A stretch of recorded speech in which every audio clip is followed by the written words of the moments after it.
Hey guys, it's Kristen with HK Wax Center. A lot of y'all have asked, why is your wax cracking upon removal? There's multiple factors, so I'm going to go over this real quick for you. Now, if there's any questions that you have, anything that I didn't answer, or any additional questions, feel free to comment down below. I'll go through and answer those.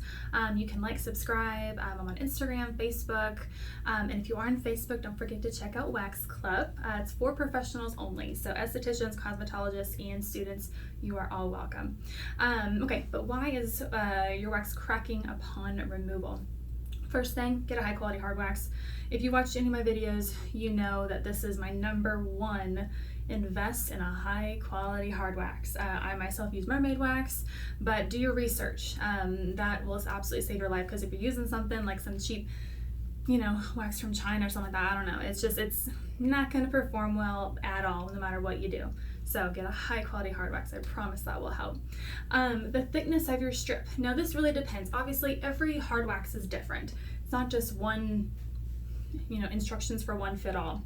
Now for me, like I said, I use mermaid wax. So mermaid wax can actually be applied thinner than other brands, other formulations, especially the Signature series. That's the one that I use on a daily basis all day long. You can apply it extremely thin, leave it on for as long as you want, and it's not going to break no matter what. But in general, most hard waxes, you can't do that. So obviously I would say you can leave like 1 or 2 strips and start pulling them off. Some of them can be extended longer, where you leave like 3 or 4 strips, but like I said, it really just depends. You just want to make sure that you don't have a place that's really thin compared to other sides that are thick, and then half of it breaks and the other one doesn't. It's just a big mess. So practice doing your strips. I can't tell you how many times when I first started out practicing on like my arms and my legs, they got waxed more times than I even know. But it's really just getting the feel of creating that perfect strip. Also make sure that your edges are nice and smooth, because if you have really frayed and ugly edges, the whole thing's gonna break no matter what, and that just sucks. So really it's just practice, just getting the hang of it. And then how long you leave the strip on the skin for. Again, this really depends on the formulation or brand that you're using, because they're all different. If say your room's a little bit colder, then you might need to remove it faster than a day that it's like hot and humid, and then the wax takes longer to cool, you know what I mean? So it really just depends. But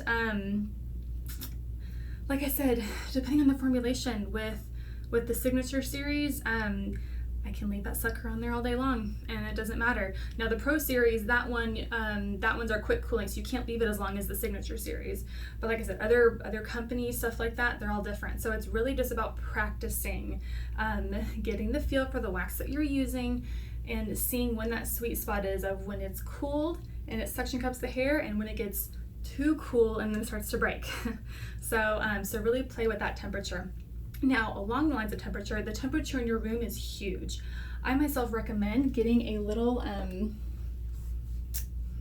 thermometer, well, clock and thermometer. So it says it's 68 degrees right now. For me, that's like my perfect temperature.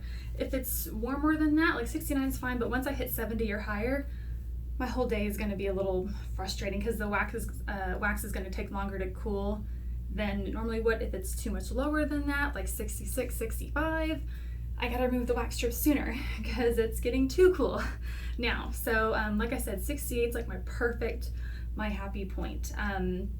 Also keep in mind, if you have a fan blowing, if there's a draft in the air, these are all going to affect how your client's body responds and how the wax responds to that too. So if it's humid one day, if it's winter and the heat's blowing, you just really need to be aware of your environment and how the wax is going to respond compared to that. And then lastly, the dryness of your client's skin. If they do have dry skin, use a pre-wax oil that will change your life. Or if they're sweating, I will cleanse the skin. If they're still sweating, I'll use some paper towels. I'll lay down some cornstarch powder. That makes a huge difference. But just be aware of each client's different. It's not just this procedure fits everybody, because that's not true at all. Hopefully this helps. Any questions, please let me know. Thank you for watching. I'll see you next time.